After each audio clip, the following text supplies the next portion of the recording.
My name is Tori Polner. It is October the 4th, 2007, and we're interviewing Miss Katharine Sitzer. What is your full name? Eunice Katharine Sitzer.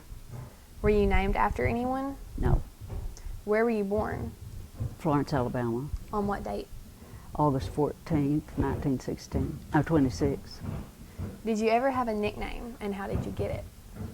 Well, being Katharine, they call me Baby Cat. And then later my brothers call me just Cat or anything they could think of. Sawed off. Because I was the youngest of 3 boys. Did you know where your ancestors were from? Yeah. Where were they from? The Crafts were all from England. Where did they settle, and what did they do there? In England? Or in America? Oh, in America they settled they came to New York first, and then they gradually worked to different spots, Ohio. My grandpa came from Ohio, and then they moved to Alabama, and then my dad moved out here. Then he moved back to Alabama, but the first trip out here, his family followed him, and he married my mother out here. Then they moved back to Alabama. And then when I was, let's see, I was 15, I think, when I moved back to Arkansas. But Daddy had been coming back and forth, and my mother's family lived at Jonesboro and Bono. What was their occupations? Well, Grandpa, I don't really know. He just wandered around. And I don't remember Grandpa ever working. My daddy says he don't remember him ever working either, so I really don't know. But Daddy was a merchant and a manufacturer of Pride of Dixie syrup, and then he liked farming, and so he started buying land out here, and he wanted to move out here because he liked it better than he did in Alabama. I want you to tell me about your mom and dad. Where did they grow up? Well, my mother grew up at Bono, and my dad in Athens, Alabama. When did they get married? I don't really know. How did they earn their living? Daddy was a merchant, also a manufacturer. He made syrup and sold that, but he was also had a mercantile store, what they call it. It was not called a grocery store back then. It's called mercantile because they had it had a feed store because a lot of people had horses at that time, and it had like dry goods, and then it had groceries, and then it had a meat department, and then he put a candy kitchen in the back. And then he sold that, and we moved to Sheffield, and he put the syrup factory out over there, and that was all that he manufactured at that time. What's something you'd like me to know about your mom? She was a really loving person, and she waited on the whole family. She was not like a lot of women back then that insisted on their kids doing anything.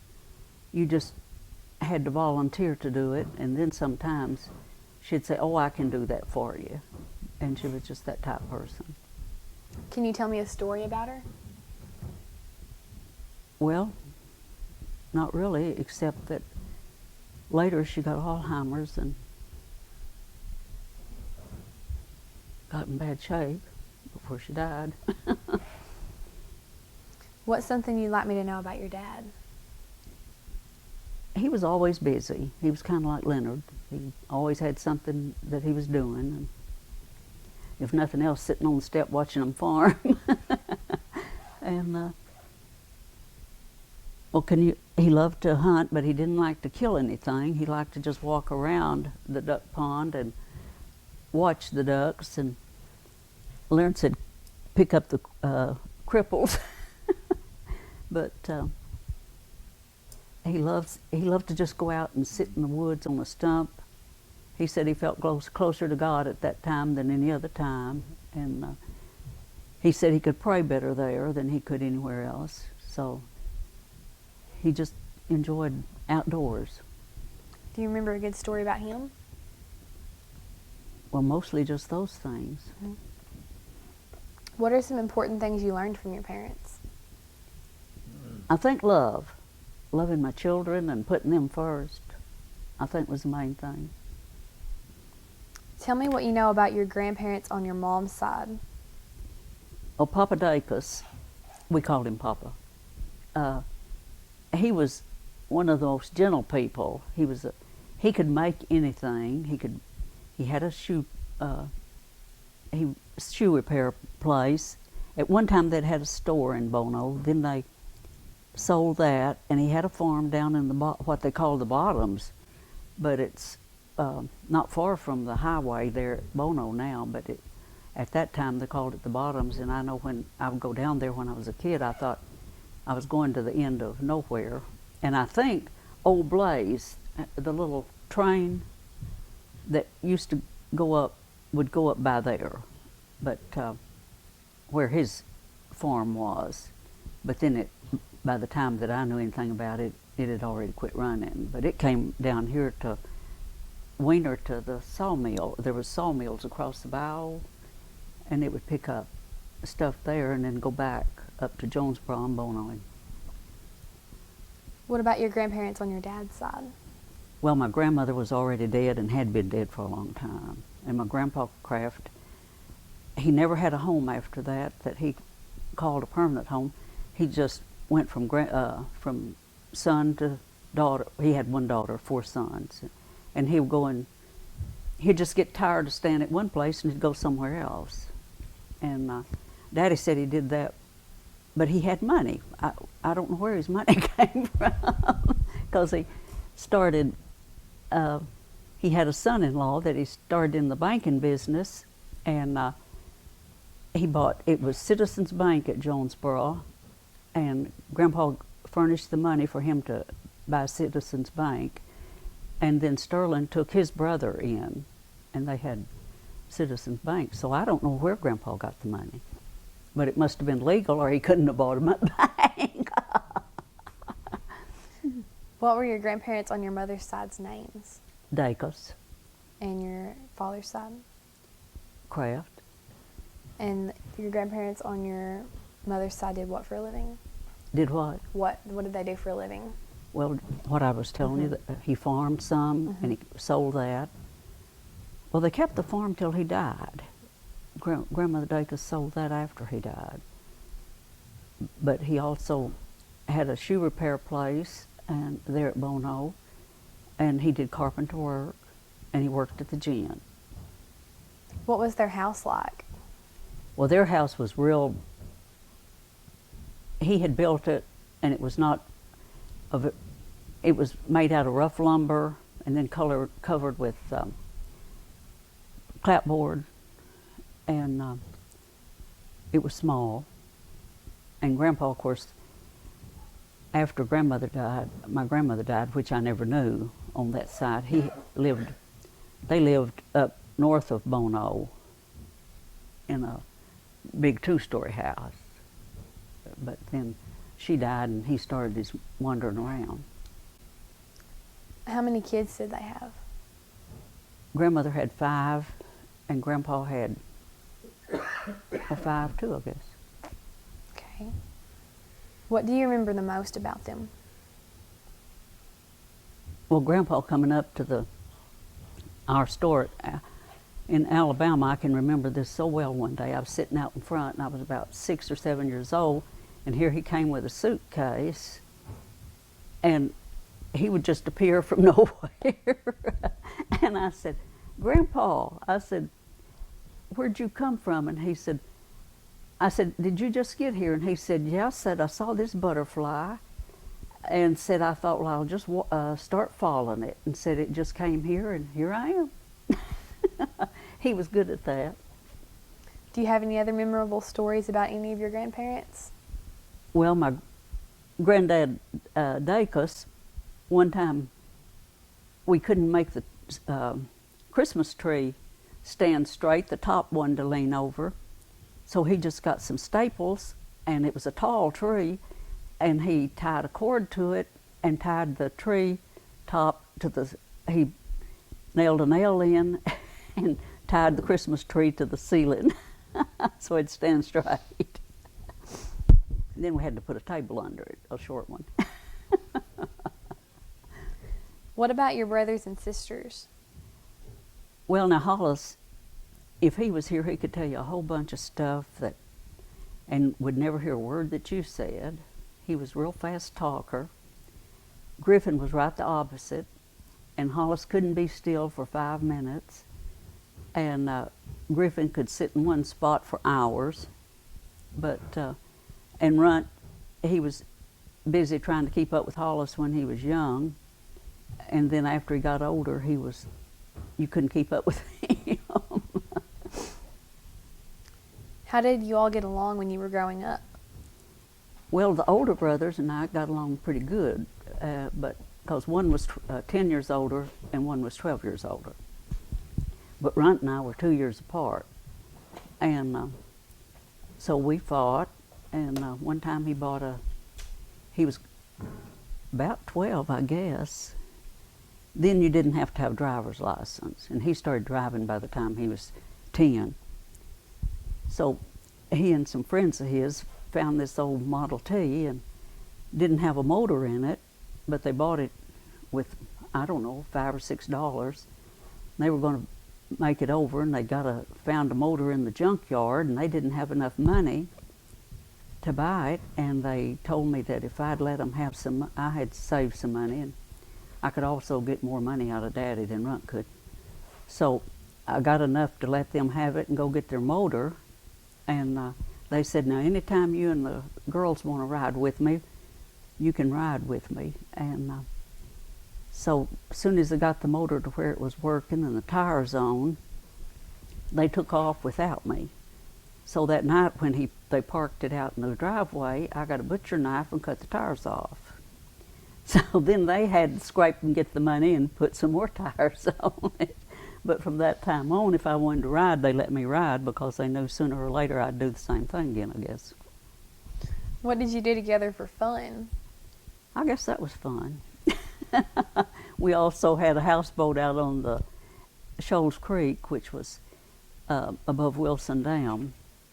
There in well, it was over about 2 miles or 3 to get to Shoals Creek, and we had a houseboat, and we spent a lot of time in the summer out there. What's the most trouble you ever got into? Getting cigars out of the store for the boys to smoke, and Daddy walking up and realizing we had in the store we had this showcase, and this part down here was solid, and this part up here was glass, and that's where they had the cigars, and then they had the extras stored down here under it. And I had gone up there to get the boys some cigars, and of course I got myself one too, but Daddy walked up and knew I was under there, and he just kept standing there. I kept waiting and waiting and waiting. Finally he walked off, and after I came out, I was so sick of tobacco that I have never liked it since. What did he do to punish you?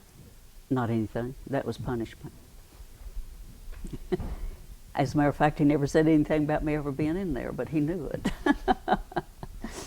Did you have cousins or friends that you played with? Yeah, I had one cousin, then they moved, but then I would come out here and spend the summer a lot, and I had one favorite, Evelyn, and because we were real close to the same age. As a matter of fact, she's the same age as Mert. Their birthdays are just a little bit different. They're both in April, and then I had another cousin, but she was real close to me there at Florence, but they moved to another state, and then eventually they moved out here. So I didn't have any relatives then like that to be close to. What about friends? Did you have any Oh friends? yeah, I had lots of friends. One that I depended on a lot at that time was a girl named Jenny McMurtry, and then I had one named Doris Holt that was special friends, and then Florence Crump, and but then in school, I can't remember ever having anybody that I didn't like. It was not a very large school there, and we went to the 9th grade. Then they went to the 6th grade after Hollis and Grit left. I think their last year there, they would have went to the 10th grade, I guess, and then they quit having. They just went up to the 7th grade at that time. Tell me more about the other people in your family or a really close family friend. Were there some of your relatives or family friends that people thought were strange or eccentric? Was what? Strange or eccentric? I guess pretty well all of them. Oh me, let's see. I had one cousin that I guess was about a third cousin, but we were real close. That was a boy. And then I had Evelyn, the one that I talked about the most, her sister. But now I was 2 years older than her. And but we, after we got up to be old, I was a teenager. Jackie, I don't guess, was at that time 11. We were real close. And I guess that was the main ones that I was real close to. Did they ever do anything that you thought was strange? Now, one of my friends did. Jenny, she was ornery, and I didn't think you ought to take anything unless you asked someone. And we went over to Whedon Springs, which was a springs across the pasture. It was really a beautiful spring, and that's where Whedon Heights got their water. And it was called Whedon Springs. And we went over there one day, and Ms. Whedon had an apple tree, and she had jonquils. Once Jenny took jonquils without asking, and we went by Ms. Mullins, a woman that had kept me when Mother would be working at the store or the syrup factory. And I thought she'd be so proud to get that bouquet of jonquils, and she said, "Oh no," said Katharine, "y'all took them without asking," because she asked me if I did. And I said, "No," I said, "it was in a field way down away from Ms. Whedon's house." And she said, "I don't take things that don't belong to, that didn't belong to you or you didn't get permission." That was a good lesson, because later we were over there, and Jenny wanted to get apples, and she got her some apples. And the last time I saw her, she brought that up. She said, "You remember the time that we went and I got the apples and I was eating them and asked you to eat one and said you wouldn't eat it because I'd taken it without asking for it." And I said, "Yeah, I remember it, Jenny." I said, she said, "I was always getting into trouble," and said, "I still am." What did the house you lived in as a child look like? Well, the first one was 4 rooms upstairs, and you went downstairs, and it was a basement that walked out on the ground, and downstairs was the kitchen and dining room, and upstairs was the bedrooms. And it was white, and it was clapboard, and then we moved from there into a greenhouse that had cedar shingles all over the house, and it had 6 rooms and a bath and a screened-in back porch. Then we moved to Sheffield, and that house had 2 bedrooms upstairs and 2 bedrooms downstairs, and living room, dining room, and kitchen, and a small screen porch in the back. And that was it. How long did you live in each of them? The first one, 6 years, and the second one, about 7 years. and then we moved to, and then over at Sheffield, maybe 4 years. I don't know. It was either 3 or 4. And then we moved out here. Do you remember the Depression? The results more than I do the actual, and I really didn't think about it at that time. I was too young. But I just knew that my daddy thought Hoover was the meanest man in the world. And I remember people couldn't afford, they would come in our store and take food, and Daddy would never stop them because he knew they needed it. And but if they tried to steal something else that they couldn't eat, he stopped them. And we were the only ones at that area of town that had a phone. So people always came to us in the middle of the night if someone was having a baby or something like that to use the store phone. And I know one family down the highway from us, 1 or 2 members of that family died from starvation.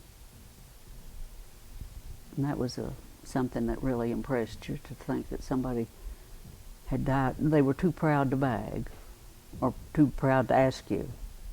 And some of the people, at that time you would charge to people, your stores would. And there was a bunch of people that had big charge accounts at the store. And then they had started really, Wilson Dam, they began to work on that before I can even remember it all. I guess Mother and Daddy had moved back out there because they knew that all that was going to go in. And the TVA was there because they made ammunition for the war. And but a bunch of those guys got jobs at the TVA and the dams, and there was 3 dams that were fairly close together. And I know a lot of them would come in and pay bills that they had owed way before. And some of them that had the money, and they'd buy a new car, and we'd meet them on the street, and they'd cross over to keep from having to speak to Daddy. That would make him so mad. He said all they had to do was just say, "Mr. Kraft, I'll pay you later," you know. But and that's what just a lot of them did. But some people, you know, are just not that way.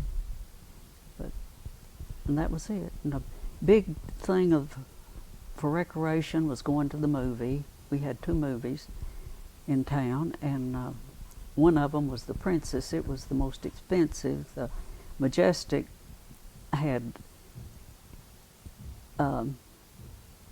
wasn't as expensive. It wasn't as fancy on the inside. The Princess was pretty nice at that time, not in comparison to what we have now. But you could go for a dime. You could get in at the Majestic on Friday night, but the other one, it was always a quarter. A hamburger was a nickel for a while, and then it went up to 10 cents. I loved hamburgers. After school, I'd always get some money out of the cash register and run down to, we had a Greek in town that was just right down the street from our store, and I would go down there to get a hamburger every afternoon after school. As a matter of fact, one of our friends, he's still living too, Edsel Hunt. He called me Wimpy because I liked hamburgers so well. You may not even know Wimpy, do you? He was in the comics with Popeye.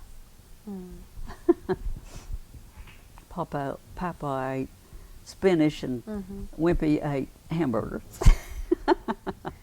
What were some other things about your neighborhood where you grew up?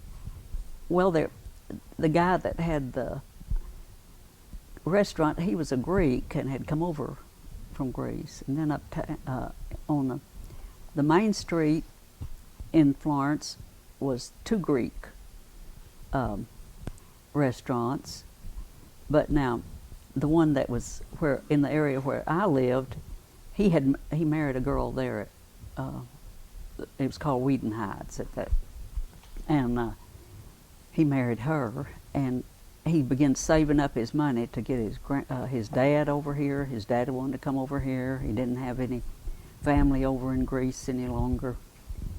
Poor old John scrimped and saved and got him over here. He didn't stay a month till he was wanting to go back to Greece for his friends. So John had to start saving again so he could send his daddy back to Greece. And I don't remember him ever coming back to Wheaton Heights at that time. What did your neighborhood look like? What? What did your neighborhood look like? Well, it was real clean, the best I remember. All the streets, the people kept their yards raked and the grass cut. And now there were spots where it wasn't that way, but this was around where I lived. And people didn't have trash laying around. And it was just a good place to live. It was kind of hilly. A lot of ups and downs. That was it. Do you remember going shopping with your mother as a child? Oh yeah. What was that like? Well, first we went to the dime store when I was little. And then after that, she'd go and just, now we had our groceries, so we never went to the grocery store. And we would shop for clothes and shoes, and that was it. And we went to a park quite a bit, but now that was in a different area.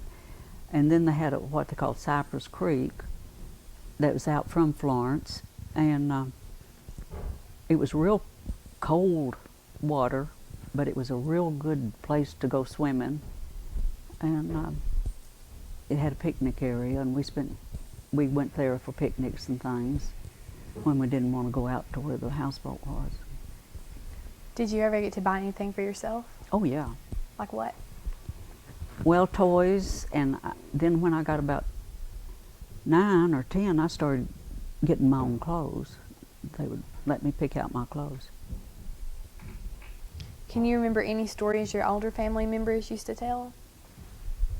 Not a whole lot. Now, Grandmother would talk about when she was growing up picking cotton, and about her dad. His name was Hinton, and he was Irish, and her mother was Scotch, and her mother was a real serious person. Grandmother said, and said Grandpa, he was just around her. Everything was a joke. And one day he was going home in his wagon, and he drove up on the railroad track and stopped his horses. And the train was coming, and the train stopped, and said, when they found out he could have started them, they said, "What was you parked there for?" He said, "I just wanted to see if y'all would stop." And there were several things that'd be better if I didn't tell about it, because he was a stinker. Tell me about the first funeral you remember attending. A girlfriend of mine, her dad died, and it was the first funeral. They weren't related to us, but that was the first funeral I remember. How is it different from funerals today? It was real similar, really. Church, and unless you wanted a graveside, and I believe Bert had graveside.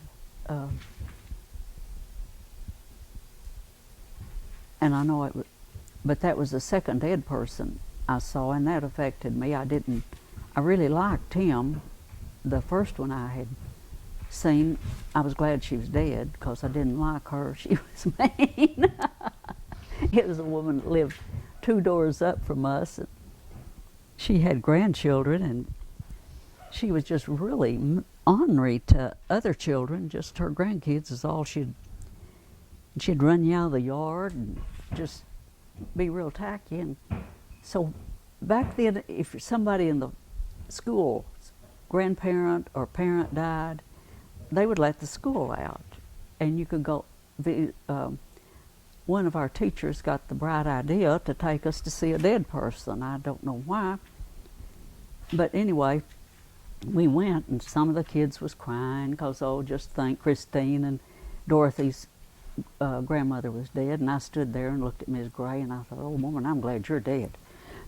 And I don't remember regretting it a bit, because I don't really believe that Christine and them minded either. Were your parents strict? No. What were some of your household rules? Really, we didn't have a whole lot. It was just come and go as you pleased. I mean, you didn't stay out a long time at night back then anyway. It was nothing to do at night. Mostly, if anything at Wiedenheit's went on, people came to the store and loafed around at the store, you know, sat out front, and just things like that. But as far as doing very much at night, you didn't do that when I was a kid growing up. So did you have any chores? No, not. I would volunteer and help Mother, but and I remember the first time I ever decided to mop the floor, she had been to the high school to pick up Hollis and Griffin and starting home, and there was a double street there at Florence when you came down to go the hill, like to go turn to go to Wiedenheit's, the area we lived in, and a lumber yard was on Stuckey's, I believe was the name of it. It was on one side. I can't remember the name. And then the two dry parts, and then in between was flowers and things. And she started home, and this woman came out from the side, and Mother had the right of way. She was on the main drive, and she came out by the lumber yard and ran into the side of Mother's car and knocked her over onto the other side, and Mother's car hit that car. Well, these people that we hit, or that Mother and the boys hit, was going to sue this woman that had hit Mother. Well, they said that they couldn't do that because her car didn't touch that car. Mother's car had hit that one. So they had a lawsuit about it. And eventually that woman had to pay, but at that time the lawyers were. So Mother said, boy, I need to mop this floor bad, that morning when she was having to go to court. So I thought, well, I'd just be nice and mop that floor while she was gone. I guess I was about 9. I took the powdered washing detergent, sprinkled it around on the floor, and started mopping. And that was about 10 o'clock of the morning. When she got home at 5 o'clock that night, I was still mopping up soap suds. And she got to finish the floor. So I didn't volunteer to do that again until I got pretty well grown. What did your family do to have fun together? Things like trips or special celebrations? Mostly we went to the lake and stayed in the houseboat, and we swam and boated and things like that. Then Daddy always wanted to go up to Athens and visit cousins and all that, aunts and uncles that he had there, but I didn't. I got tired of going there. Did you have any family pets? Oh yeah, we had gobs of them. I had pet chickens, pet ducks, dogs by the score. All of us had a dog. Hollis had his dog, Grit had his dog, Runt had his dog, and I had my dog. Now this was at all times. One die, you get another one, you know. And Patsy, the one that I remember the most when I was little, she had to be put in a baby bed and covered up with a baby pillow every night, and she slept by my bed. And then the others, my dogs were house dogs, and the boys had outside dogs. Hollis had bird dogs, and Grit had, I don't know what his dogs hunted, but he called them hunting dogs anyway. And Runt just had dogs that he would drag in mostly, and then turn them over to somebody else to take care of, but Hollis and Grit did that too.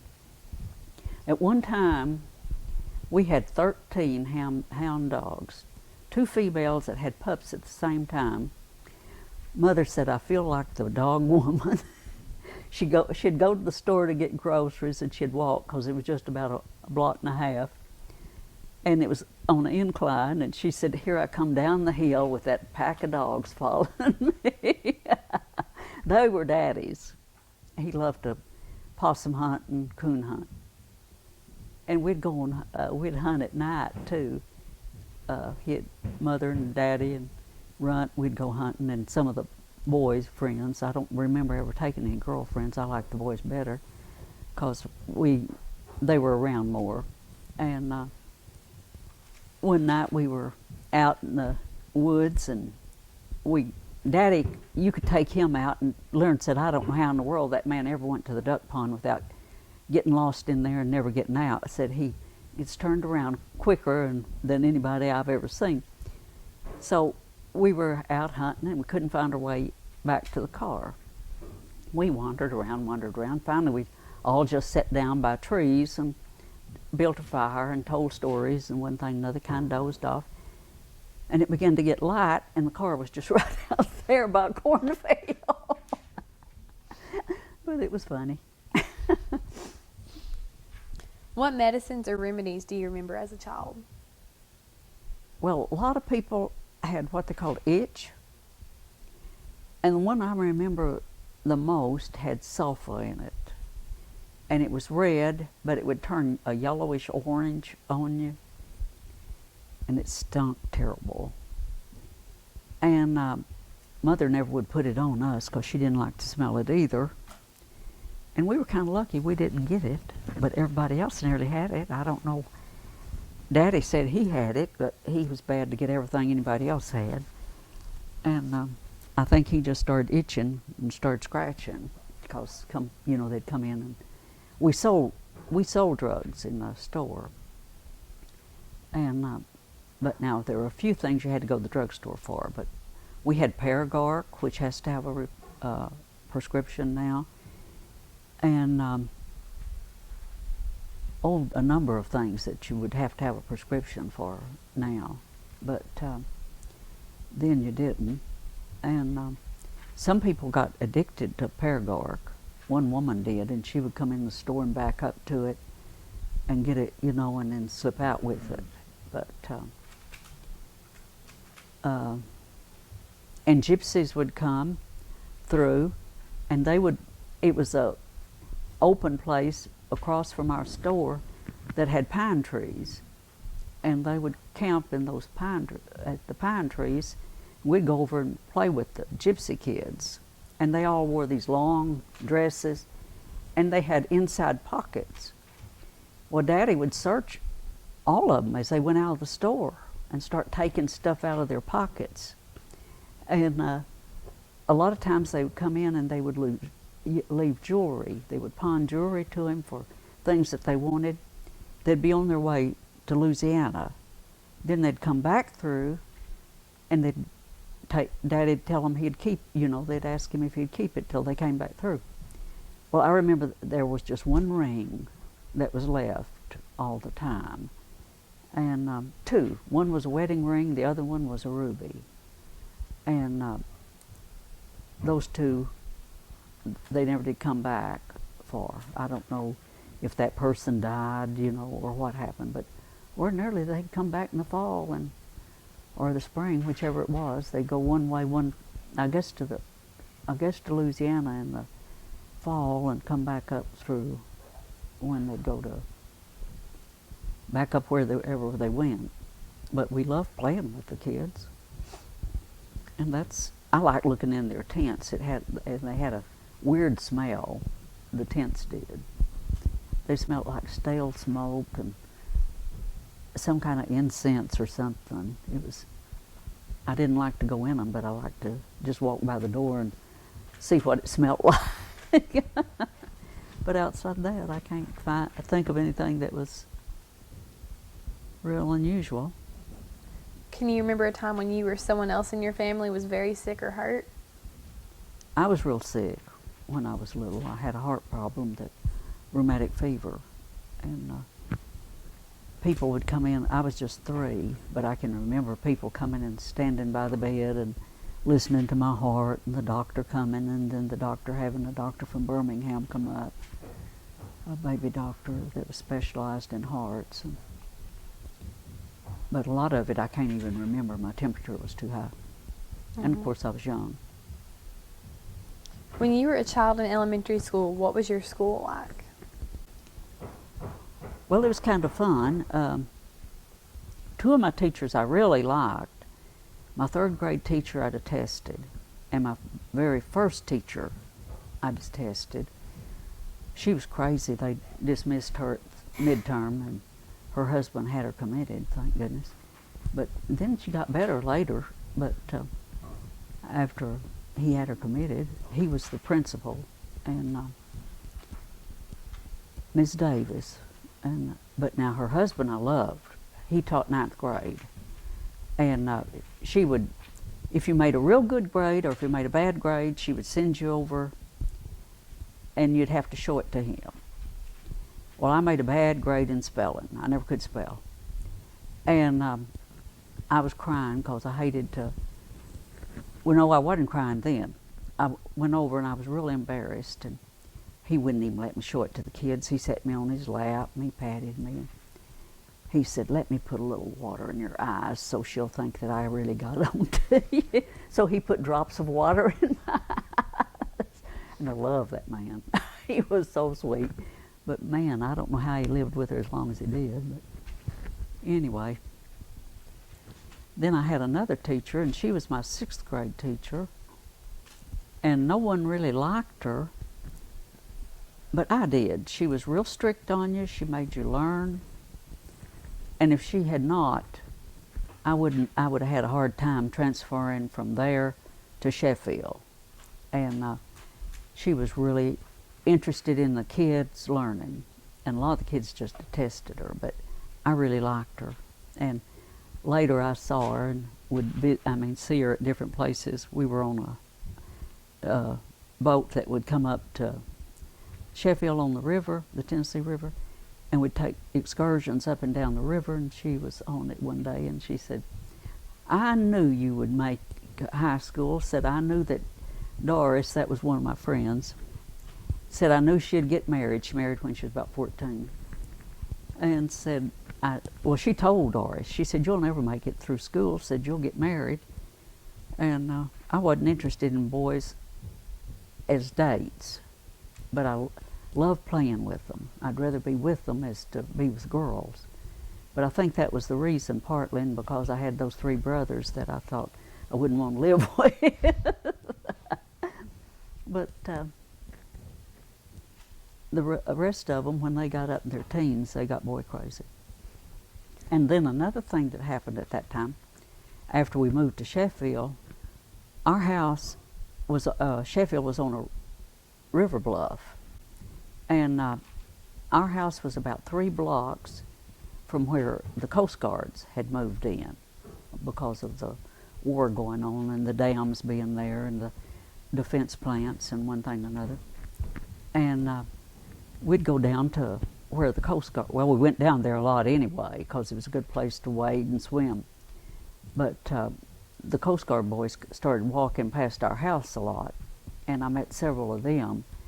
And they were real nice, and one night we had a supper for several of them. And then there was an air base at not too far, but it was further than that. It was over on the Florence side. I had moved to the Sheffield side then. And it was at Cortland. Cortland was not very far from Florence. And that was a bunch of airmen out there. And I can remember the town just being full of service boys, you know. And, but we had some of them in to eat, but that was usually in the daytime, like on Sunday or something. But outside that, that was it. What did you do in the summers when there was no school? Well, we stayed half the time at the lake, but we played tennis, which I never do anymore. I wasn't good at it. And we did a lot of bicycle riding. We'd pick out places we want to go, and we'd go 3 or 4 miles, you know, and my girlfriends and I, and we enjoyed that. And then at night, out there you didn't have mosquitoes, and street lights were real good, so you could ride around on bicycles at night, and that was fun. And then a lot of times, just when you went upstairs in our house, you could crawl out windows on the front of the porch, and we'd like to sit out there on the porch and watch people going by. And that was about it. What kind of toys do you remember playing with when you were a child? Well, I played house a little bit, not much, but I had cabinets, and it was a carpenter there that Mother would have. She had me some cabinets made and things like that I put in the back of the garage. And I had a playhouse. I had a little electric stove. And it was a real electric stove, which now they would not allow you to have. But it was about that tall, about that long, and it had a little oven, and I could bake stuff in it. But now a kid wouldn't have something like that. But I remember it being on, and Runt got mad at me, and he poured water down it, and it shorted it out, so it never did work anymore. And I got the hammer and worked over some of his stuff. Did you have a special spot or hiding place as a child? Yeah, I guess so. It was a closet I liked to get in if I was tired of people. But mostly you didn't hide back then. You just didn't need to. Tell me about the oldest person you can remember knowing when you were a child.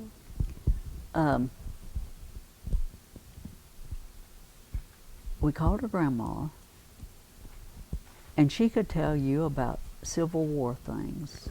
I was just real small. Grandma Robson. She made me a quilt, and she made Ron a quilt. And I gave Shelley mine. She made mine out of blue and red, and she made Runts out of different colors. I wish that I had, kept them put together. But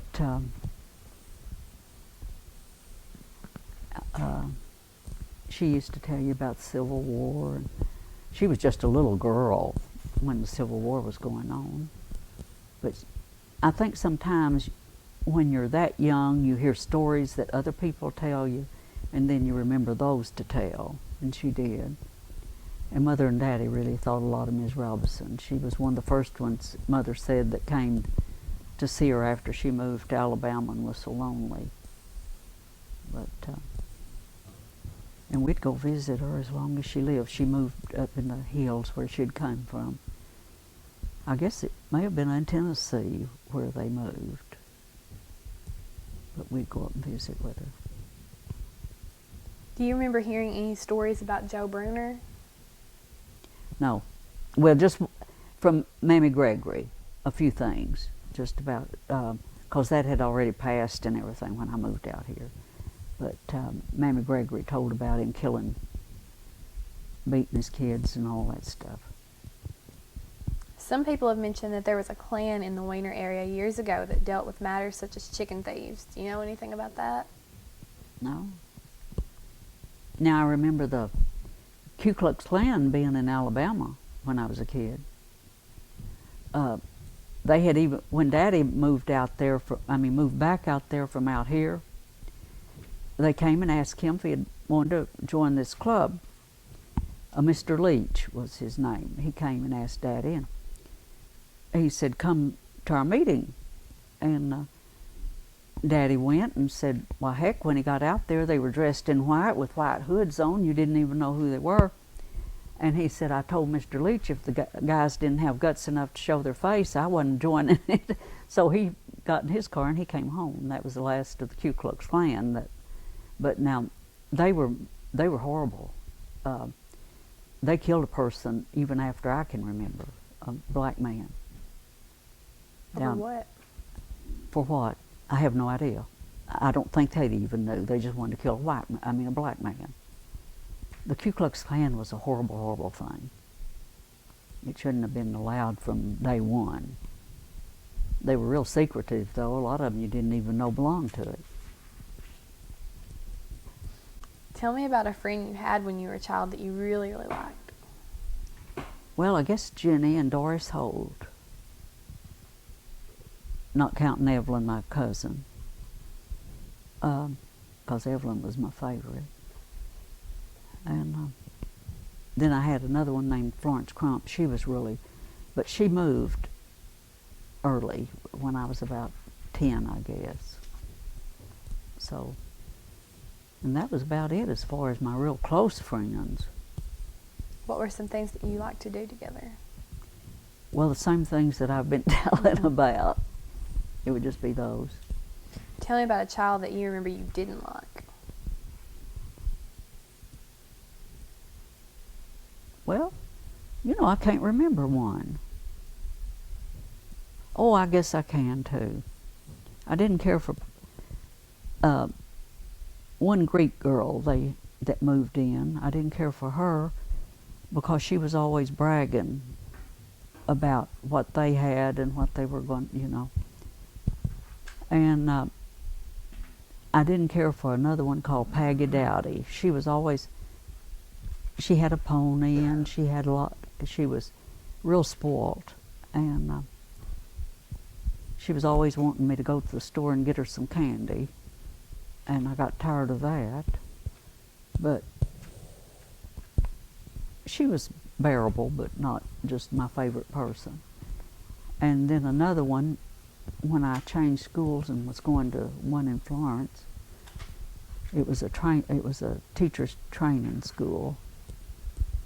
And I went there for about 3 months, and I was so miserable. Mother and Daddy took me out and let me go back to Wheaton Heights. She was real overbearing, and she always wanted to brag, and get you into trouble, tell people that you did this or you did that. Outside those, I guess that's the only two I really didn't just really like. Tell me a story about spending the night away from home when you were a child. I wasn't much to do that. I spent the night at my cousins when they still lived at Wheaton Heights. And in the middle of the night, and it's snowing, my uncle had to take me home. And we lived about 3 blocks or 4 from each other. And it was pretty cold, but he ran me home. Or walked me home. He didn't have a car at that time. How did your family celebrate Thanksgiving? Sort of like we do now. Food. What do you remember doing on Halloween? Oh, we'd have a good time on Halloween. They'd have a Halloween party at the school, and you'd have games and all that kind of stuff, and grapes and slime to feel like, and then scary rooms that were, and then you'd go out and go from door to door. And then some of the ornery boys, they'd go up on the highway and get buckets of water and they had public buses then. Get them to open the door and they'd throw water in the buses. Then they'd take off and run. I never did go up there and do that. But, because Mother always went with me. She never let me go anywhere by myself at that time. What was Christmas like at your home when you were a child? Well, Daddy, he was always telling me when I was little, there wasn't a Santa Claus, and Mother told me it was, and I didn't believe Daddy, and I believed Mother, because I thought Daddy was a story, and it was right the other way, but but anyway, I thought, oh shoot, Dad just is going on, and I thought Mother was telling the truth. So there was Santa Claus till I was about 6, and then I began to suspicion it wasn't, but I kept pretending it was for another year because I was afraid I wasn't getting presents. And that was it. Tell me a story about a Christmas memory you have as a child. My brother and I would go get a Christmas tree at a place that was across from our store and down the road highway, and it was down a hill, and it had a lot of cedar trees. And Mother'd say, "Get a small one." Well, we always got one that took both of us to drag, and then she'd cut part of it off when we get home. But that was one of the things that Runt and I did together. Can you tell me a story about a birthday you had as a child? Yeah, Runt's birthday, mine was the 14th of August, and his was the 23rd. Mother would have our birthdays together. And she had me a pink cake made. We were little at this time, little. I guess he was about 5 and I was about 3 or 4. I guess I was 4 and he was 6. Well, I had a pink one and he had a white one. Well, he didn't like his white one. He wanted my pink one. It was prettier. And so Mother taught me, you couldn't talk Run into anything, you know. It was just easier for her to talk me into it. And she asked me, said, "Would you mind giving Runt your pink cake?" Taking the white one, and I did. And I remember that real well. I thought, boy, I wish I could have kept that pink cake. And that was it. Who's the first president that you remember? Roosevelt, to remember him very well. What's the thing you remember most about him? I remember his determination, and I liked to hear him speak. And I thought he was a smart man. When you were in school, were there any famous people, like movie stars or singers, that you really liked? Not really, not in particular, you know, but before I got, well, while I was a kid, it was like Roy Rogers and guys like that. But then as I got older, it was like, there was a star when I was about 13, Richard Green. He was real good looking. And I really liked to go to his movies. And I liked Earl Flynn, and because I liked the kind of movies he was in. And I can't remember. Roy Rogers came to town, and I got to see him. And then the Ink Spots came to town and had a program on the stage at the Princess Theater, and I got to see them. And it was several that came to the theater there at Florence that I got to see back then. Probably you don't even know them, but Tell me about what high school was like for you. Well, I didn't really like high school. Junior high, we had a building and everything for junior high. And then in the 9th grade, you went to high school. Well, it was a fairly big school. And the older ones ignored you when you were in the 9th grade, you know. And then when you were in the 10th, they paid a little more attention to you, but not a whole lot. But then when I moved out to Weiner, I loved high school. I wasn't crazy about school, but I loved Weiner School. It was just really, and I hated to move out here. And when I first saw Weiner, I thought, this little old town, I'll die. I just can't live in this little town. Of course, I was used to Bono, but it was so close to Jonesboro, you know. And this was not close to Jonesboro because we had a gravel road to Jonesboro. And I just really was unhappy till a couple of girls came by to see me. Dorothy Crystal Eisler and I can't remember Winfred Craig. Her dad was the superintendent down here. And they came to visit me before school started, and that helped a whole lot. And then I started the school, and then Mert and Ione Wofford and Helen Phillips, and they were in my class, and we were real close. And then Doris Redmond, she was out of school, but we were real close to her, and she lived at a house that was right there at school. We'd go over there all the time. And I loved Wiener School. Tell me about a teacher that you really liked. I guess that 6th grade teacher. You mean out here after I got here? Just one of your high school teachers. Well, the one I liked it.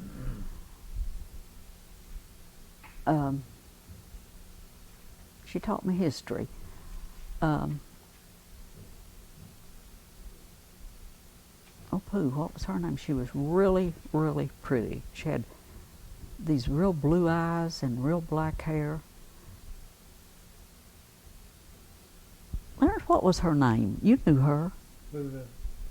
This teacher at school, you dated her once or twice, I think, before we ever met. I'm getting into that deal. I remember that real well. No, I didn't even know you at that time. Oh, you talking about Cage? Yeah, She was really, really pretty, and she taught history, and I loved history. So I don't know if it was because but she was sweet. And then another one, but she died with cancer, Renicky. But now I don't believe, or Rank was her name. And I don't believe she really taught me anything. I think we had a study hall maybe under her. I don't know. We didn't have a big bunch of teachers, but Ms. Norsworthy taught literature and bookkeeping and typing. And Mr. French wound up teaching history after the one I was talking about left. And if we were going to have a test, it was real good to have Mr. French. Do y'all need to leave? No, she's afraid I'm not tape. The tape's okay. I'm watching it. Well, I better cut it short. I don't want to give all these people. No, we've got another CD. I just have to watch the camera. Well, y'all are going to get tired talking to hearing all this crap. I hope that's not on it. We'll put that under the restrictions. That's a word I use too much, but Mr. French was real funny. When one of the teachers would be absent, he would take their class, and he taught history then for after the one I was saying left, and we'd ask him a question about his brother. He'd say, "Now we'll have a test tomorrow," and Mert may have told you this. I don't know if she did or not. And anyway, he'd say, "We'll have a test tomorrow." Well, one of the boys would go in and they'd say, "Mr. French, have you heard from your brother lately, or what's going on?" You know, he was a officer in the Army, Navy, or something. It must have been Army. I don't know. And he'd get started on him. He'd talk the whole hour on that man, and he'd say, "All right, I know what you kids did. Tomorrow we'll have that test." The next day, the kids would do the same thing. Sometimes we would never he'd forget all about the test. But he was a good guy. And he knew a lot more about what you were doing and why you were doing it than we thought he did. I know one time we had slipped off to go up and get the mail, because everybody's getting mail from overseas or from people that was in the Army or Navy here, and Helen Phillips, she just couldn't wait to hear from her brother. And Jean Degood was the only one that had a car, and Nita was already out of school, but she would come down to school. I believe she was already out at that time. Maybe she was in the 12th grade. I don't believe so. She was already out. But she'd come down and drive us to the post office. And so here come Mr. French out, and all of us hid under the dashboard. And he came up and peeped over and said, "Girls," said, "why don't y'all stand up?" Said, "I know it's uncomfortable there." Said, and we felt like two cents. Never did say, "Get on to us." Never just, you know, made us feel like, boy, we thought we was getting by with something we didn't, you know, but he knew that was enough at that time. He was a good guy. Did you have any teachers that you didn't like? Not out here, I didn't. When you were a teenager, what were the coolest fashions? I guess flared, well, the real circle skirts and gathered skirts, and we didn't wear pants hardly ever. And I guess that was it. I never could wear a straight dress too good because I had a lot of hip. Don't put that in there either. How did teenagers wear their hair? A lot of them were similar to the way they're wearing it now, with their hair in. This movie star, she was blonde and she wore hair down over her eye, and a lot of girls now wear their hair that way. Yeah, and straight, some of them, but some of them always had it curled.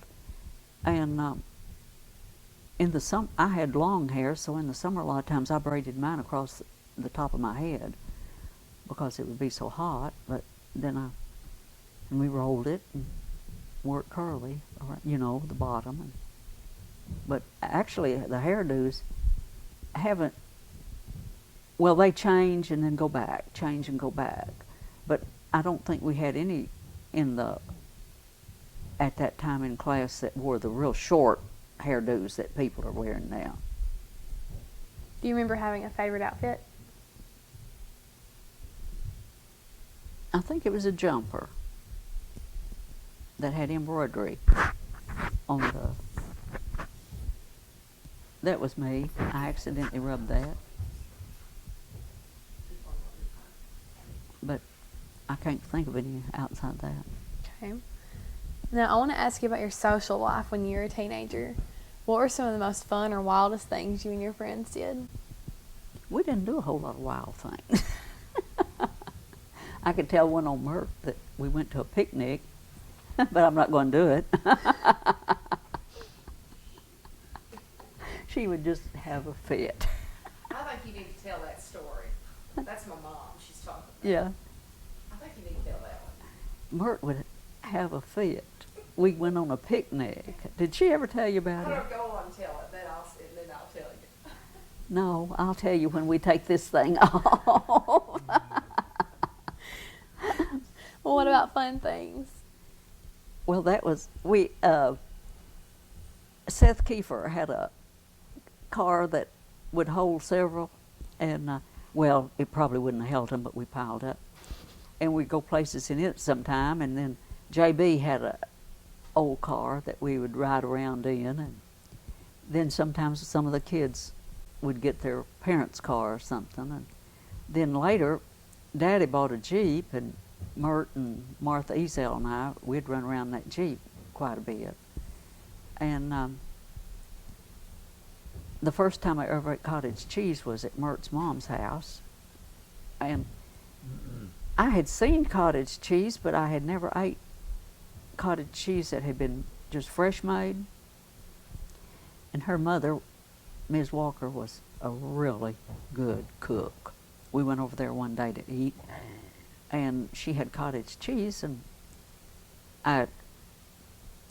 we had it in the store, you know, in cartons, but not like hers looked. It was so good with pepper on it. I liked pepper on it. And I ate a big gob of that, but and then she had a table full of all kinds of food. And then Doris Redmond's mother, she was a big cook, and we went out there one day, and they had what they called head cheese. I'd never ate head cheese, and as a matter of fact, never seen head cheese, but I liked that. But then she had all this baked stuff that she had made. She'd made bread, she'd made rolls. She had a big long cabinet top, and it was just different. I guess she'd made a basic dough or something and made all these like cinnamon rolls and different kinds of rolls. Boy, the house smelled so good. And Doris's daddy, he was a talkative German. Learn's family was not talkative.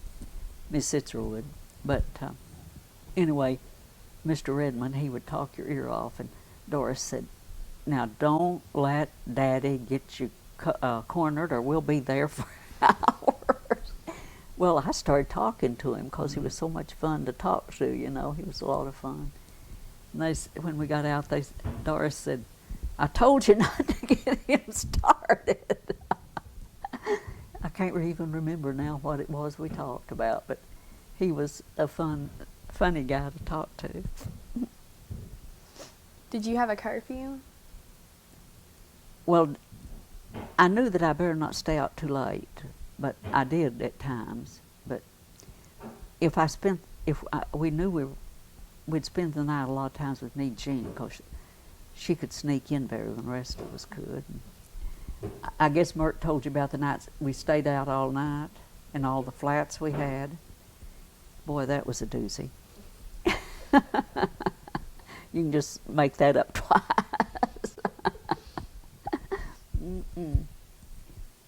Poor JB, he was about to have a nervous breakdown. Do you remember anything about Grundon's? Oh yeah. Tell me about it. Well, Grundon's had a place you could dance and a place you could swim and a place where you could get snacks and all that. And it was just really a fun place. They had a big screen house that you could get under, you know, to swim in when the mosquitoes were real bad. It's too bad they don't have one like that around here now. It'd be great for the kids. And I don't remember the crowd being rough out there. I'm sure some of them got rough, you know, at times. But I don't remember too much that happened out there that wasn't, you know, okay. What was the movie theater like you went to as a teenager? Well, now, I've already told you about the two in Alabama. Then they had this one at Weiner. And we went every time they changed the feature in Airlie up here. And I love movies, always did. And at that time they had what they call newsreels. And it would show the things that were going on in the war, you know. And that was interesting. And because we didn't have television. And I guess they got their newsreels made and sent out to the theaters fairly soon. Do you remember the Majestic or the Victory Theater? At Jonesboro. No, that Victory would have been the one here. Yeah, that's what now they had a Majestic and a Princess in Alabama, but I don't remember Majestic up at. It was called the Majestic before it was the Victory. That Okay. Helen Dinsmore, when she built Well, it, I so didn't. I don't remember that. Do you remember anything about the Legion Hut? Yeah, I remember. We had church there when the Church of Christ first started. What was it? What was the Legion Hut? Well, I actually don't know. I guess people just had meetings there and had dances and things like that. But What they kind- didn't have any I'm sorry. dances there after I can't remember any dances being there after I moved out here. May have been, but I might not have gone. What kind of music did you listen to as a teenager? I like big band. Did you have a favorite singer or band? Oh, there was quite a few, but golly, trying to remember their names now. It's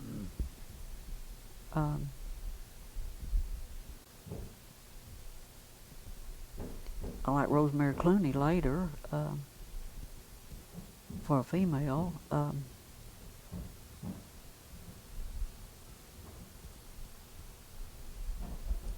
I like the Ink Spots. And then there was another group of blacks that I really liked.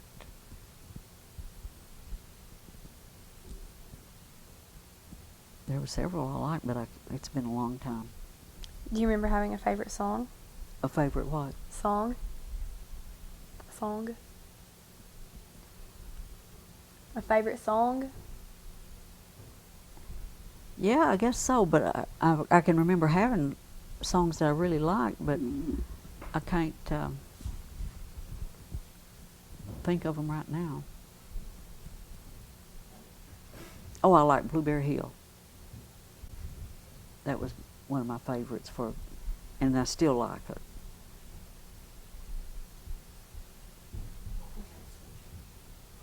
This is one change the type. Okay. While we're not being recorded. You are. I will find that. Okay. I'm Tori Pollner. It's October the 4th, 2007, and we're continuing our interview with Miss Katharine Sitzer. Did you buy... By this time, they're getting bored with it. Oh. Duh. Did you buy any records or CDs? Records, Mm-hmm. I did, but not CDs. Did you ever go to concerts? Did what? Did you ever go to concerts? No, I went to, like when there would be one, you know, I had gone to some, but I can't remember who they were. Mm-hmm. What dances were popular when you were a teen? The jitterbug I didn't dance at that time, but Mert did, so she could probably tell you that more than I can. I would go and watch. I was too shy to dance. Years ago, there was a Wiener band, many of whom purchased musical instruments from a Mr. Applegate. Do you know anything about that? Who taught you how to drive your first car, and how did that go? Well, it didn't go very well. We had a Jeep, and I decided Daddy said I could learn to drive it, and it was real simple.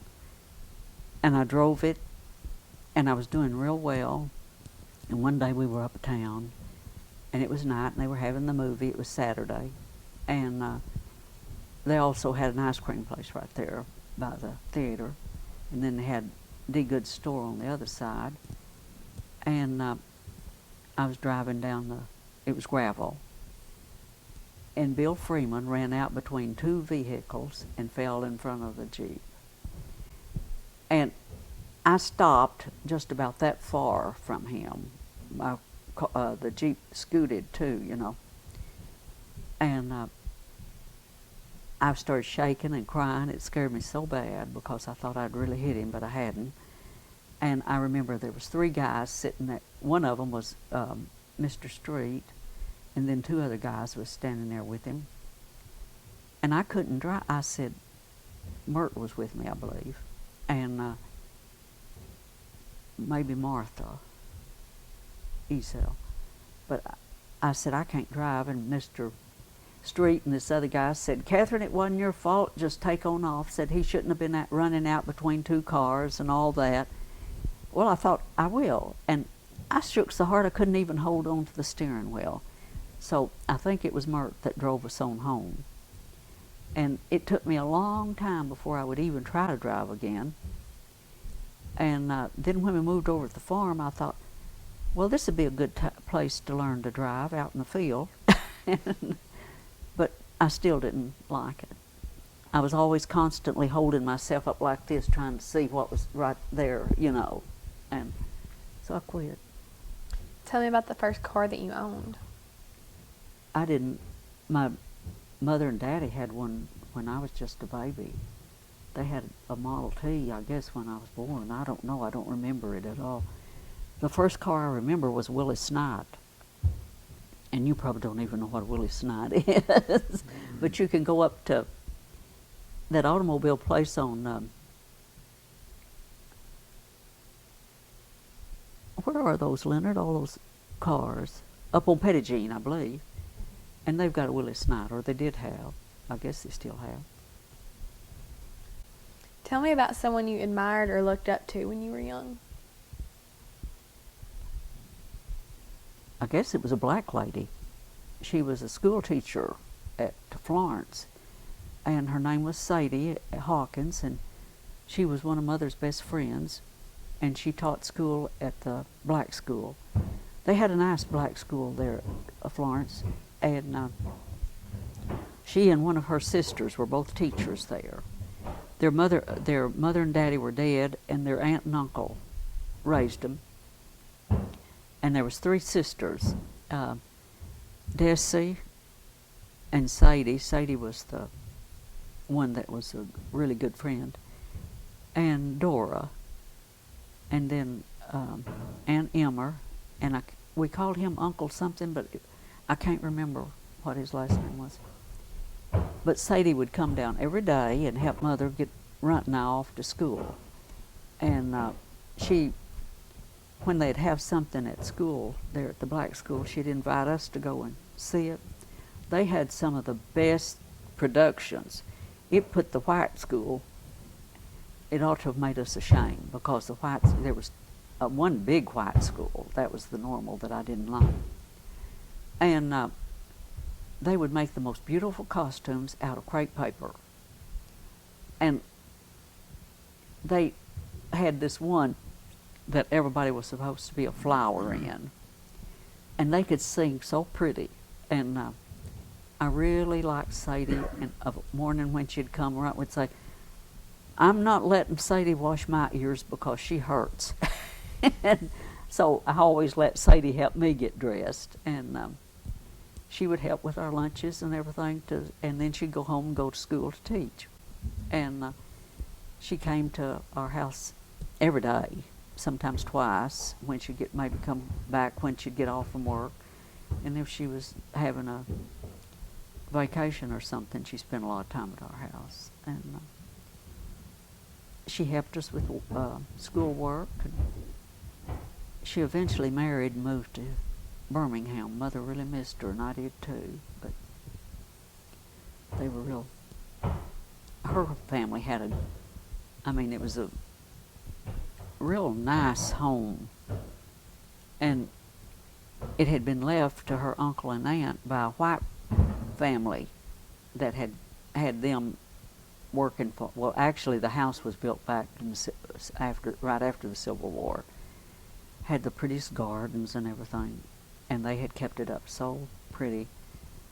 And it had a big upstairs. It was a big house. It was the biggest one, I guess, besides Whedon House there. But it was really nice, and she was one of the people that I really liked and admired. What is your most vivid memory about World War II? I think when a friend of mine got injured. He was a scout that rode a motorcycle out ahead of the movements a lot, and to see how things were going. And he got injured. He hit a mine, and he was injured, and I never did see it, but Daddy did, and Runt, of course, and I don't know if Larry did or not. Anyway, they had to go in and put a screen or something in his stomach. But he's still living. But I know he would come visit us, and the first time he came to visit after he got home from over there, we went to a movie up here, and they started showing a newsreel, and it was him strafing a ship. He began to sweat and tremble, and he said, "Catherine, I can't stand this. I've got to go." So we walked home. We didn't stay for the rest of the movie. Tell me a story about something you associate with that time. Well, I guess the boys leaving from here, that I knew, like Buzzy Fowler and the Burger boy that got killed. I knew him too. And then the other boy that was a paratrooper, I had met him over at Miss Allen's house, and he was over there with his grandmother, and he got killed, and a bunch of the guys around here got killed for it to be such a small town. Do you remember where you were when you heard about Pearl Harbor? Yeah. We still lived in Sheffield at that time. And I felt like it'd be the end of the world, that, that they would just all come back over here, all those, you saw pictures of how horrible those guys looked. And I remember Daddy and Ed, the guy that lived next door to us, Ruth and Ed Engel, and Mother, we all got together and was listening to every movement, you know, and how they were, this ship had been sunk and that ship had been sunk, and then finally our guys hit one of theirs, and I know Daddy and Ed cheered, but then my English teacher, she was a real sweet woman, Miss Sheridan, and she had had never married, and she and her mother, she had a sister that had a baby, and the sister died, and Miss Sheridan had raised him, and he was just like her son, and he was killed at Pearl Harbor. And Miss Sheridan was a woman that would not miss school, and she missed that day. The day after, she missed a couple of days, and I never will forget how she grieved over that boy, and that made a big impression. Did you go to college? No. What important things do you remember going on in the world when you were a teenager? That mostly. The war. Mm-hmm. Who were the famous people then? Alice Faye and Betty Grable and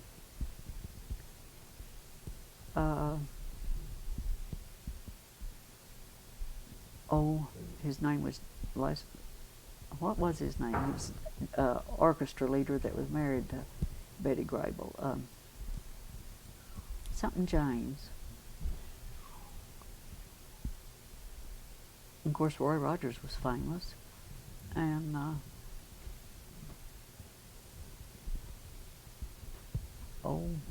Joan Crawford. Now those were people that was in show business, but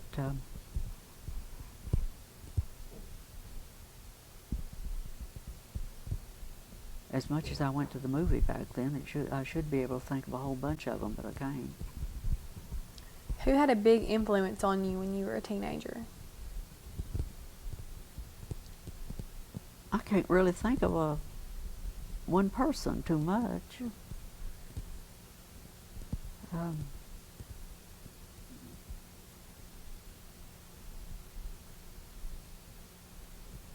When I was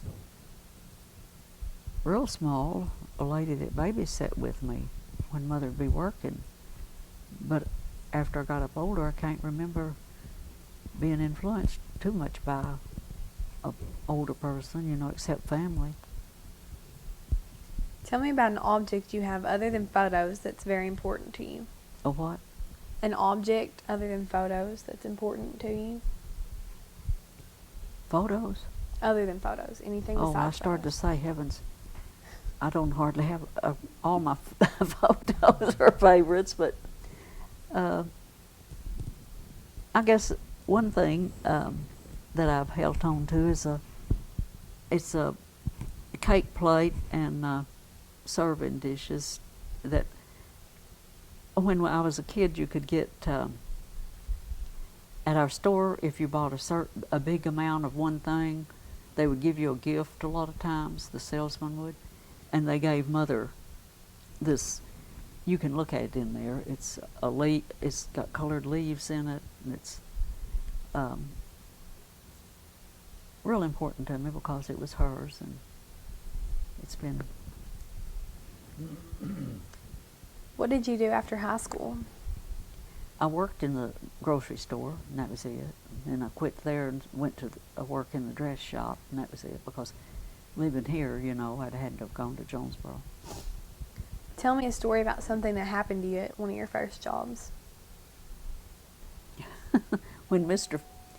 Freeman, somebody's at the door. I think it's Jerry. Mr. Freeman had the grocery, and he would buy people would bring eggs, and they'd put them back in the back room in the store, and it would get to stinking.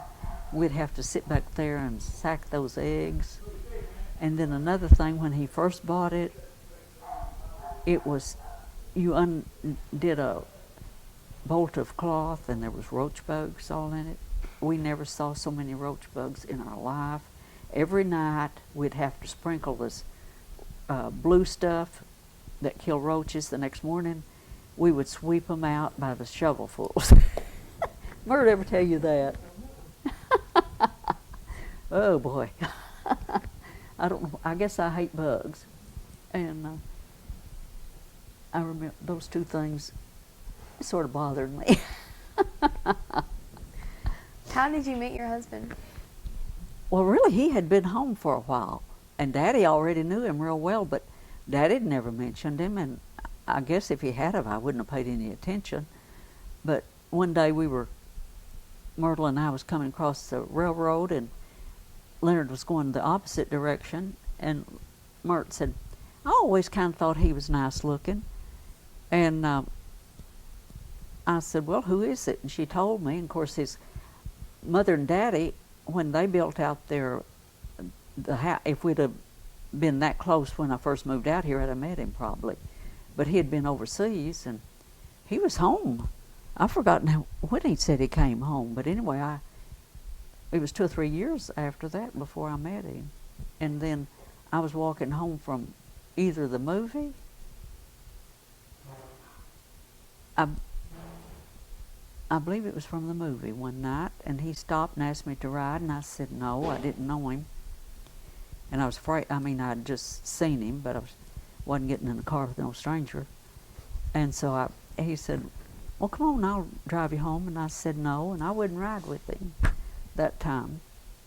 Well, then I was walking home from church then later, and I had heard about him then, but of course I had seen him when Mert said that, but outside that. And so I got in the car and rode home with him, but I was sitting way over on my side. And then he asked me for a date, and we went to a movie, and that started it. Tell me about when you got married. What was your wedding like? I slipped off because he was Catholic and I was Church of Christ. And so Daddy really liked Leonard. He thought Leonard was great. He said, that's the hardest working guy I've ever seen. He had said things like that, but I didn't pay attention. Didn't even know who he was talking about. And Daddy always admired people that worked hard. And he liked to hunt, and Daddy liked to be out in the woods. But anyway, Daddy said, he's a fine, fine man, but said, I don't want you to marry him. Said, it won't be good. Said, you're too strong in your religion, and you'll never leave it. Said, I've got that much confidence in you. And said, I don't think he'll ever leave his. And but you go into it, he thought he'd convert me, and I thought I'd convert him, you know. So I wouldn't let him tell Leonard, Daddy, when we were going to get married. And, I sneaked my suitcase, I packed it, and sneaked it out on the front screened-in porch. And that Sunday, we pretended we were going to the movie. Leonard said, I've never felt so guilty in my life walking out of there. And I went and got married. And we went to Florida. 2 of the most miserable weeks I ever spent in my life. And I couldn't wait to get home, and I was scared to come home too, because I hadn't gotten contact with them. So I went to Runt and Della's, my brother and his wife they lived at Bono at that time, and they said, Lynn, Daddy's having a fit for y'all to come home. Said he just can't figure out why in the world you slipped off. And Mother said, Lauren, you ought to know why she slipped off. Said she knew she would have a fit, but anyway, when we went home, then we came on down here, and he said, I don't know why y'all didn't come down here. He insisted on us staying here. Staying there. They lived over there on that corner. And until you got your house fixed. So we lived with Mother and Daddy till we got our house fixed over at the farm. And Daddy would introduce him, finest boy I've ever known. But he's Catholic.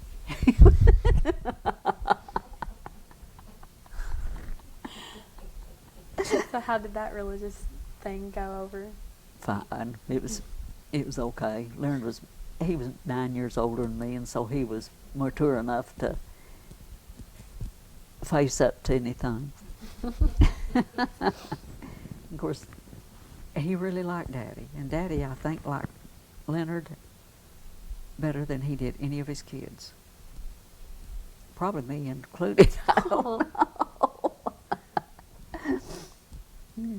Is there a family recipe that throughout the years is always found on the table at family celebrations or dinners?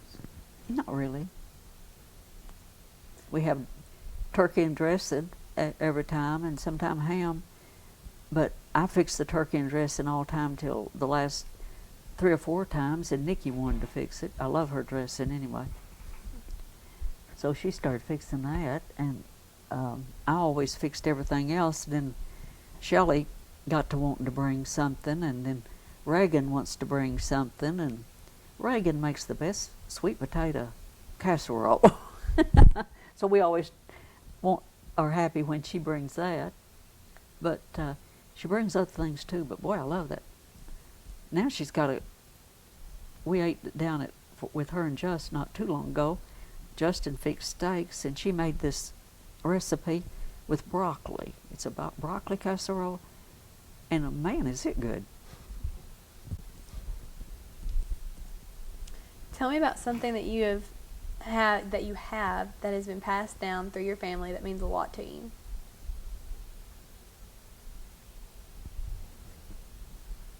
I guess some of those things I've got in there in that Creole shop, stand. And then I have some glassware that Mother had, and I had 2 big carnival bowls, and I've just wound up with one of them, and I don't know what happened to the big purple one, but it disappeared, and I've got a picture of it, but that's it. And I really hated that it was stolen. I know that it was stolen, and I kind of know who got it, but I wouldn't say anything, you know. But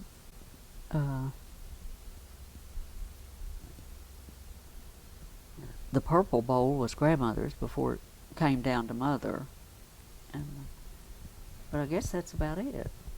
Oh, I've got a little teapot that Mother had too. I don't know how come I wound up with that. And offhanded, I can't think of anything else. So these are all passed down to you? Well, I just wound up with them when she died. Except those bowls, she gave them to me when she didn't have a place to put them because she'd moved over here in this little house from her other house. Are there any stories associated with any of these objects? Well, one of them got stolen.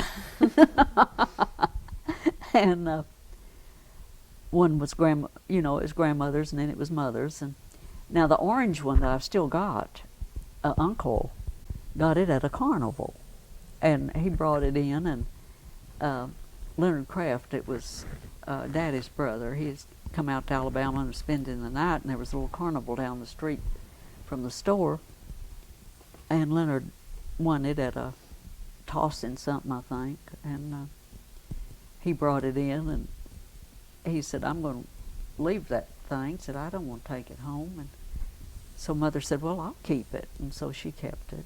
So that's where it came from. It's just kind of a curiosity. Tell me what you remember about the businesses that were in Weiner when you were young. Well, now there was there was 3 groceries. And part of the time, 2 restaurants. And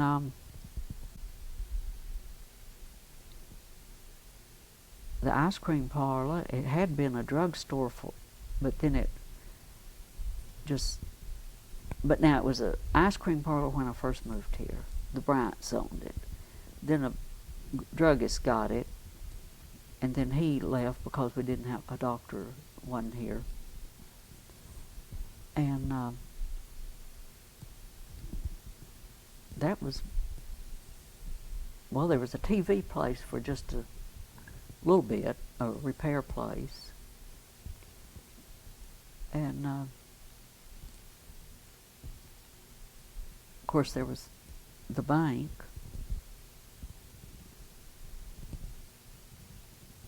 And at one time, for just a short period, there was 3 banks in Weiner.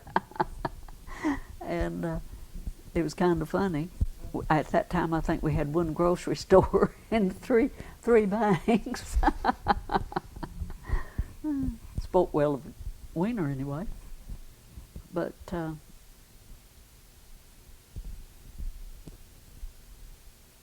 and we had a variety store for a while. Well, for a good long while, we had a variety store when I first moved out here, and it stayed for a long time. It had been here for years, I think. But that was the place that, after I had kids, that's where Nikki liked to go. And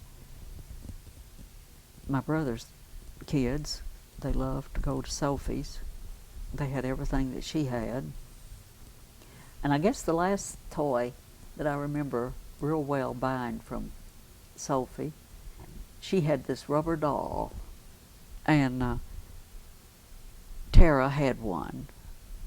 I mean, Nikki had one already that Mother had bought her, and we went up to the store, and Sophie had that one, and Nikki thought it was her baby doll, and she cried and cried, wanting her baby doll back, and Mother bought it, and so and I kept telling Nikki, but she couldn't understand it. She was just 2, and I said, "You've got your baby dolls at home. Your baby doll's at home." But no, that was her baby doll.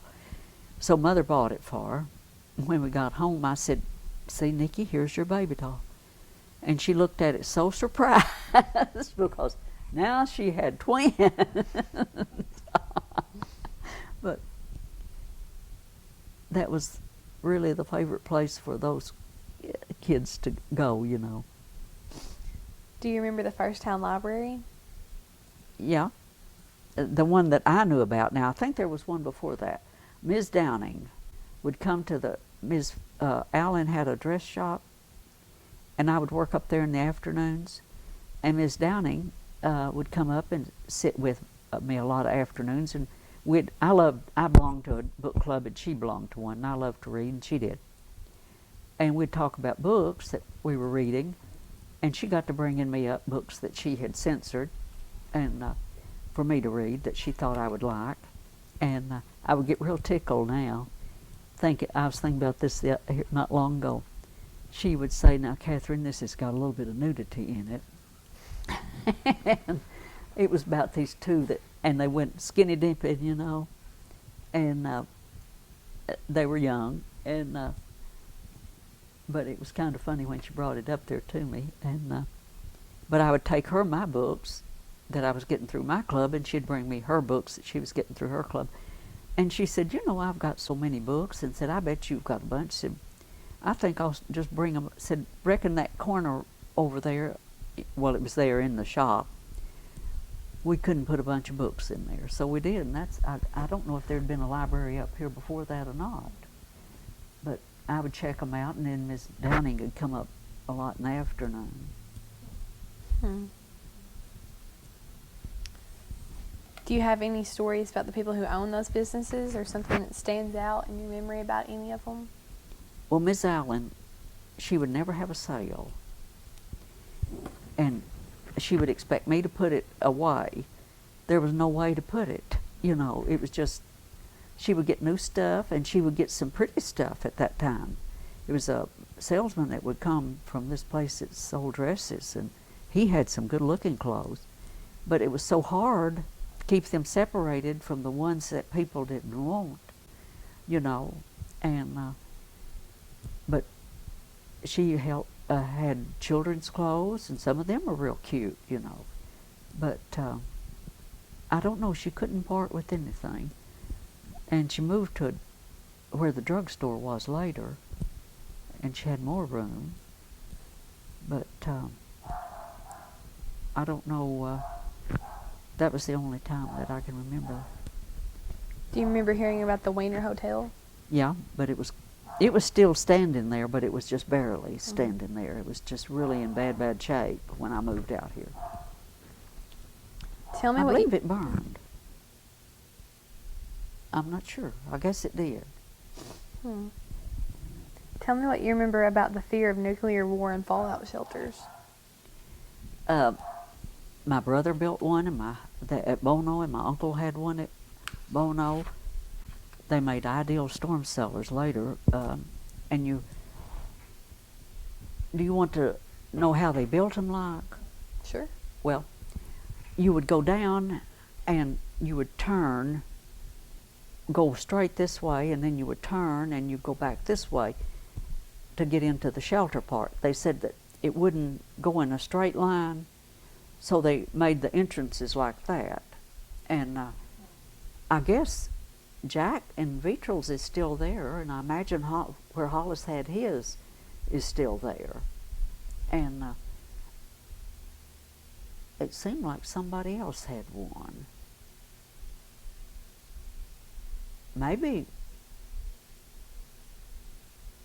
I don't believe it would have been a fallout shelter, though. Rita and Melvin from their garage, but that must have been a storm cellar. But I think you went down in it and then you turned, you know. But they also said you could use a basement but cover your windows, you know, and stay back from the window.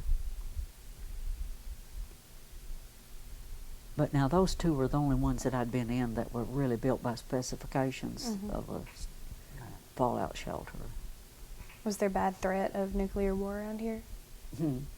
Was there a big fear of nuclear war around here? At that time it was, because as soon as the bomb fell, they just thought it would be more and more, you know. And thought the Japanese would start dropping them. Tell me about the first television you remember seeing. I don't really remember the first one I saw. My brother and Della had one, but that wasn't the first one. But the first screens were about that big around that I saw. And then they began to get about, you know, a little bit bigger. The first ones that I saw was round, kind of oblong. And then they began to square them off. And by the time Leonard and I got one, it was that big, the screen. And then we got a bigger one. But now, of course, you know how big they are. But that's about it. Of the inventions or discoveries that have been made in your lifetime, which has been your favorite and why?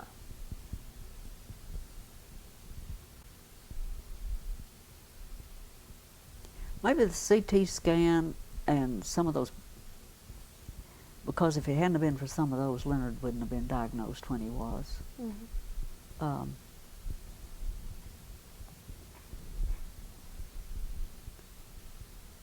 But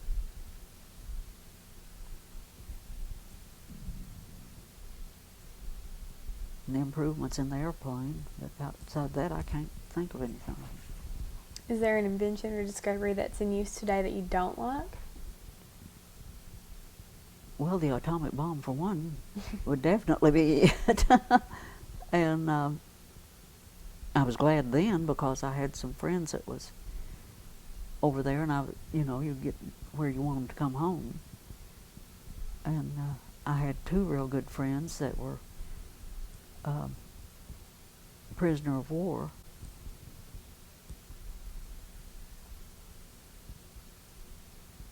Let's see. I'm sure there's other things I just soon hadn't been invented, but they were. I can't think of them. Other than World War II, tell me about what has been the biggest world event in your lifetime. One so important that you remember exactly where you were when you learned of it. That was when the war was going on? Anything besides the war? Oh, anything besides.